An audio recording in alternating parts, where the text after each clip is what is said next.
Le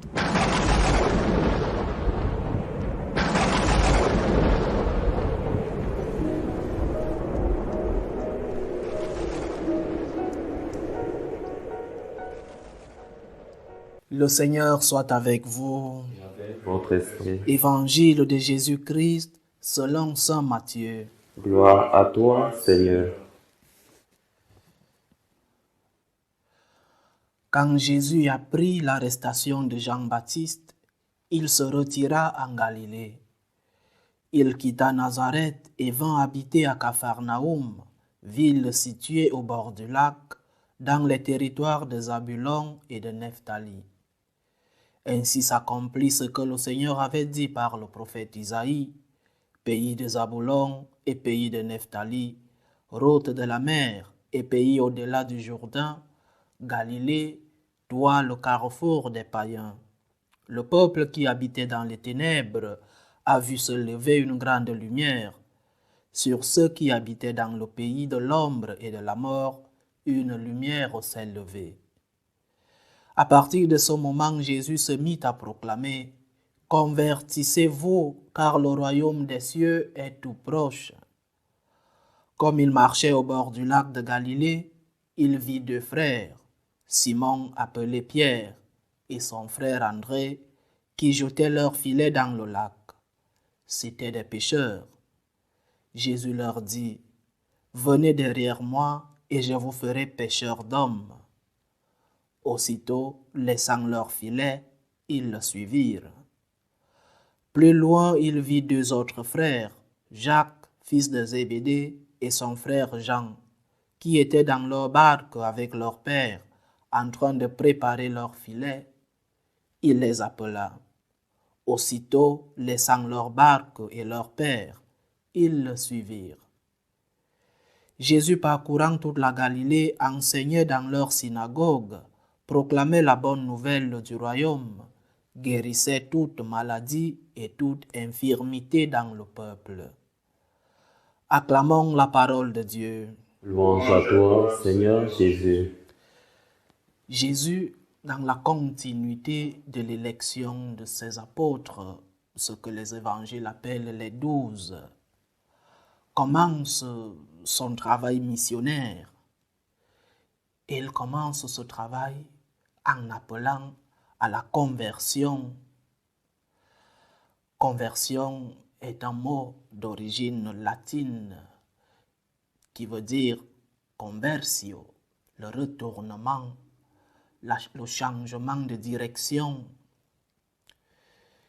Et chaque année, depuis notre enfance, quand nous célébrons le temps de l'Avent ou le temps de Carême, nos parents nous ont toujours dit que nous étions en train de préparer quelque chose de très important. D'une part, la naissance de notre Seigneur, la naissance du Sauveur, et d'autre part, la passion, la mort et la résurrection du Christ.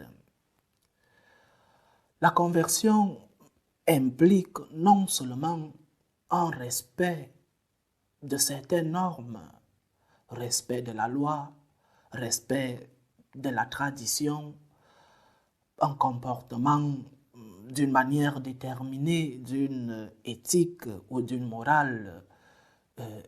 Pensons aux pharisiens qui respectaient scrupuleusement la loi du Lévitique. Donc, la conversion implique non seulement cette morale, cette éthique concrète, mais sinon implique aussi une attitude, un comportement avec Dieu. C'est la première chose. Le Christ vient rompre un moule. Le Christ vient changer quelque chose qui était une tradition.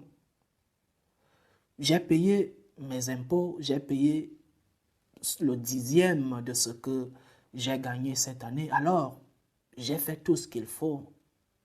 Je respecte la loi. Alors, je suis un enfant de Dieu.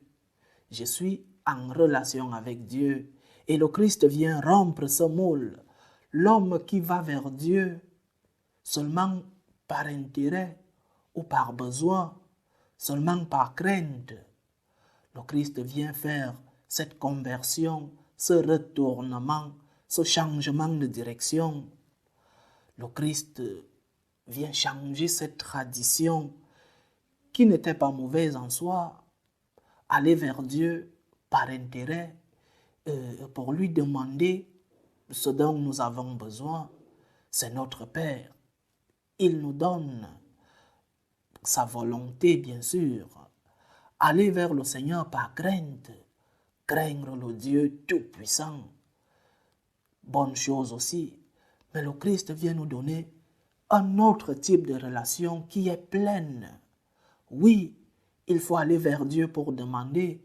Oui, il faut avoir la crainte de Dieu, le respect de Dieu. Mais surtout, il faut se rapprocher de Dieu par amour.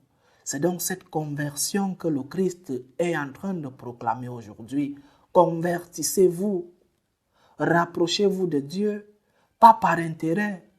Rapprochez-vous de Dieu, pas par crainte, mais surtout rapprochez-vous de Dieu par amour. Ayons une relation d'amour avec Dieu, une relation de gratitude. Notre Seigneur est un Dieu d'amour. Allons vers lui, tissons avec lui cette relation d'amour. Le christianisme est une religion d'une rencontre d'un moi avec un toi, une rencontre de toi avec Jésus, avec le Seigneur. Cette rencontre doit s'approfondir, doit avoir comme lien l'amour. Allons vers Dieu, rapprochons-nous du Seigneur, pas par intérêt, pas chaque jour, donne-moi Seigneur, donne-moi ceci. Et s'il ne te donne pas, et si ce que tu lui demandes n'est pas sa volonté, parce que la volonté de Dieu est au-dessus des nôtres. Tu peux bien demander quelque chose au Seigneur, mais si sa volonté n'est pas la tienne, si sa volonté n'épouse pas, si sa volonté est au-dessus de ce que tu lui demandes, alors, cher frère, il ne te le donnera pas, parce que sa volonté est ce qui est bien pour nous. Et parfois nous demander des choses qui ne sont pas si nécessaires pour nous, des choses qui parfois nous amènent au péché. Mais le Seigneur, qui sait ce dont nous avons véritablement besoin, accomplit toujours sa volonté dans notre vie.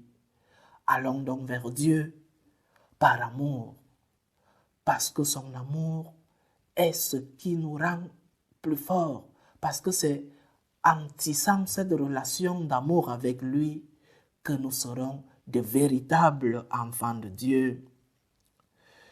Mais si aller vers Dieu par intérêt et par crainte était aussi une bonne chose, pourquoi les pharisiens ne suivent-ils pas le Seigneur quand il annonce la conversion? Parce que le Seigneur, avec sa conversion, vient nous rendre la vie un peu compliquée. Parce que le Seigneur, avec la prédication de la conversion, vient troubler certaines traditions que nous avions. La relation d'intérêt, la relation de crainte, une relation pleine avec le Seigneur est une relation d'amour. Et l'amour implique un changement. L'amour implique sortir de notre confort. L'amour implique des sacrifices. Et c'est pourquoi les pharisiens n'acceptent pas de suivre le Seigneur. Parce que c'est parfois très facile de donner le 10e de nos biens. C'est parfois facile de suivre, de respecter la loi. Mais nous enlever de notre confort est une chose difficile. C'est la première conversion que le Christ nous demande. Laisse de côté tout ce qui t'a été enseigné de manière erronée. Laisse de côté ces traditions qui parfois t'empêchent de suivre le Seigneur dans sa plénitude. Laisse de côté ces traditions. Suis le Seigneur. C'est vrai, il va te compliquer la vie. C'est vrai, il va te demander des sacrifices. Le sacrifice le plus grand, c'est la conversion de ton cœur, cher frère, chère sœur. Laisse-toi modeler par le Christ. Laisse-toi transformer par la grâce du Christ. Laisse que le Christ entre dans ton cœur. Ouvre-lui la porte de ton cœur pour que lui-même puisse te modeler, pour que lui-même, avec sa grâce, puisse t'amener à ce changement de direction, à cette conversion. Ouvre-lui la porte de ton cœur, parce qu'il sait ce qu'il en fera. Attendris ton cœur. Le Seigneur est à la porte. Il te demande tout juste de lui ouvrir. Il veut une rencontre de moi à toi, du Seigneur avec toi. Ouvre-lui ton cœur. Et quand tu ouvres ton cœur au Christ, quand tu te laisses transformer, quand tu t'éloignes de cette religion formuliste, de cette religion du pur respect de la loi, ton cœur se transforme et le Christ veut que tu te laisses transformer. Ouvre-lui le cœur, attendris ton cœur, laisse-toi transformer par lui. Ne mets pas de barrière à Dieu. Seigneur, à partir de demain, j'irai à la messe pour que demain tu redises demain. Ouvre-lui les portes de ton cœur, cher frère. Ne pose pas des obstacles à Dieu pour ta conversion. Laisse-toi transformer par lui.